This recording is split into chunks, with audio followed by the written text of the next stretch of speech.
ನಮಸ್ಕಾರ.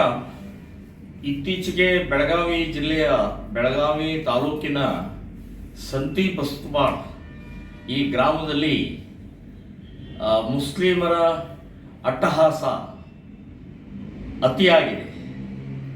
ಅಲ್ಲಿ ನಡೆದಂಥ ಒಂದು ಲವ್ ಜಿಹಾದ್ ಪ್ರಕರಣದಲ್ಲಿ ತಮ್ಮ ಮಗಳನ್ನು ವಾಪಸ್ ತರೋಗೋಸ್ಕರ ಸತತ ಪ್ರಯತ್ನವನ್ನು ಮಾಡಿದಾಗ ಅಲ್ಲಿಯ ಮುಸ್ಲಿಮರು ದರ್ಪದಿಂದ ವರ್ತನೆ ಮಾಡಿದ್ದಾರೆ.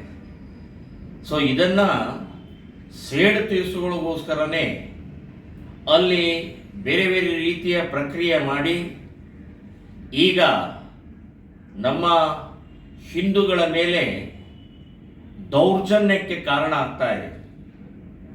ಕುರಾನ್ ಸುಟ್ಟಿದ್ದಾರೆ ಅಂತ ಹೇಳಿ ಬಹಳ ದೊಡ್ಡ ಗುಲ್ಲೆಬ್ಬಿಸಿ ಗಲಾಟೆಗೆ ಕಾರಣಕರ್ತರ ಇವತ್ತು ಮುಖಂಡರು ಯಾರಿದ್ದಾರೆ ಅವ್ರ ಮೇಲೆ ಕ್ರಮ ತಗೊಳ್ಬೇಕು.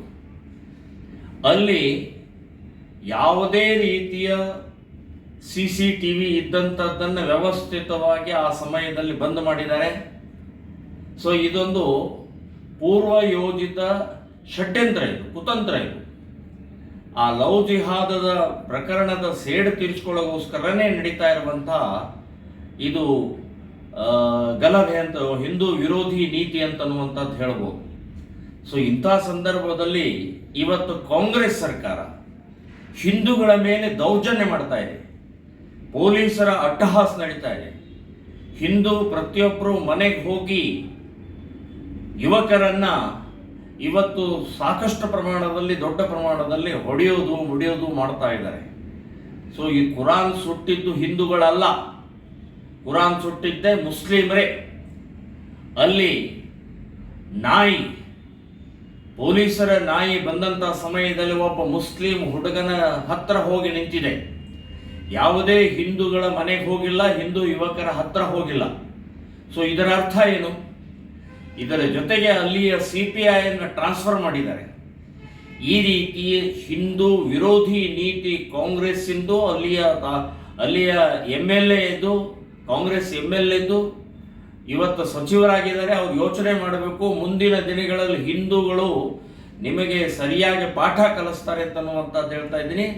ಈ ಟಾರ್ಚರ್ ನಿಲ್ಲಿಸಬೇಕು, ಬಂಧನ ನಿಲ್ಲಿಸಬೇಕು.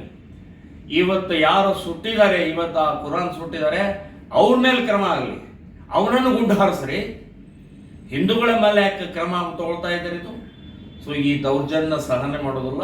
ಇದನ್ನು ನಿಲ್ಲಿಸದೇ ಇದ್ದರೆ ಇಡೀ ರಾಜ್ಯಾದ್ಯಂತ ಶ್ರೀರಾಮ ಸೇನೆ ಸಂಘಟನೆ ಮತ್ತು ಎಲ್ಲ ಹಿಂದೂ ಸಂಘಟನೆಗಳ ಸೇರಿ ಚಲೋ ಸಂತಿ ಬಸ್ತವಾಡ್, ಲಕ್ಷಾಂತರ ಜನ ಅಲ್ಲಿ ಹೋಗಬೇಕಾಗತ್ತೆ, ಅವ್ರಿಗೆ ಪ್ರೊಟೆಕ್ಷನ್ ಕೊಡಬೇಕಾಗತ್ತೆ ಅಂತನ್ನುವಂಥ ಎಚ್ಚರಿಕೆಯನ್ನು ನಾನು ಕೊಡ್ತಾ ಇದ್ದೀನಿ. ಜೈ ಶ್ರೀರಾಮ್.